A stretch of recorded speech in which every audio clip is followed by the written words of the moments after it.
Keranjang bayi canggih ini bisa membuka secara otomatis. Kemudian sang ilmuwan bergegas memasukkan anaknya ke dalam keranjang tersebut. Anaknya terus saja menangis. Namun dengan secara otomatis, sebuah tangan robot segera keluar dan langsung memberikan susu kepada bayinya ini. Namun anaknya tersebut masih saja menangis. Kemudian sang ilmuwan segera memilihkan sebuah lagu kesukaannya. Sehingga akhirnya anak ini bisa tertawa dengan riang. Setelah berhasil membuat anaknya kembali tenang, sang ilmuwan kemudian kembali ke laboratoriumnya untuk melanjutkan pengerjaan penelitiannya. Dan ketika sebuah kunci dimasukkan, kunci tersebut tiba-tiba berputar secara otomatis. Lalu terbukalah sebuah kotak yang ternyata berisi sebuah jam tangan. Dilanjutkan menekan sebuah tombol membuat sebuah mesin segera keluar dari balik meja kerjanya. Dan setelah jam itu diletakkan, ilmuwan ini mulai menyalakan semua mesin yang ada pada laboratorium miliknya. Kemudian memasukkan cairan yang berjalan dan menetes pada jam tersebut. Sehingga membuat energi listrik mulai mengalir ke seluruh mesin pada laboratoriumnya dan mulai menyambar secara terpusat ke dalam jam tersebut. Sementara di luar rumahnya, sebuah mobil yang dikawal oleh beberapa pengendara motor segera masuk ke dalam halaman rumahnya. Dan sang penjaga rumah yang bergegas melaporkan kepada pria yang berada di dalam mobil tersebut kalau majikannya saat ini telah memulai penelitiannya. Namun pria di dalam mobil tersebut malahan menghabisi penjaga rumah ini. Dan setelah semua proses eksperimennya selesai dilakukan, ilmuwan ini pun akhirnya tersadar. Kemudian berteriak senang mengetahui kalau jam lintas waktu penemuannya kali ini akhirnya telah berhasil dengan sempurna. Namun tiba-tiba sang ilmuwan mendengar ada suara kaca pecah dari lantai bawah. Kemudian dirinya pun berjalan untuk mengintip melalui jendela. Kemudian melihat banyak kendaraan yang telah terparkir dan terkejut melihat penjaga rumahnya yang telah terkapar. Sadar kalau ada bahaya yang sedang mendatangi dirinya, ilmuwan ini segera mengamankan semua hasil penemuannya itu.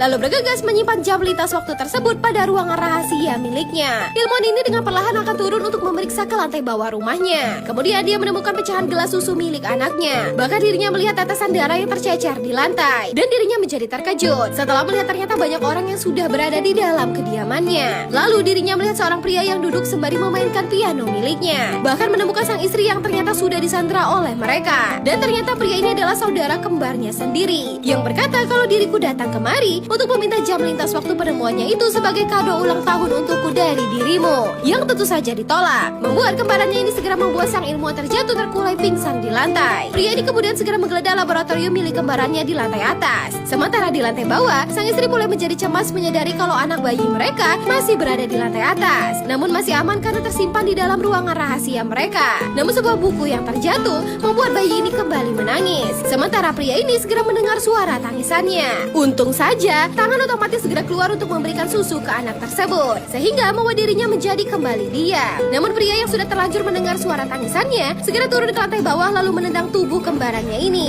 Kemudian segera melilit leher sang istri dengan menggunakan selendangnya, lalu menyeret tubuhnya di sepanjang lantai. Ilmuwan ini memohon agar mereka tak menyakiti istrinya. Namun dengan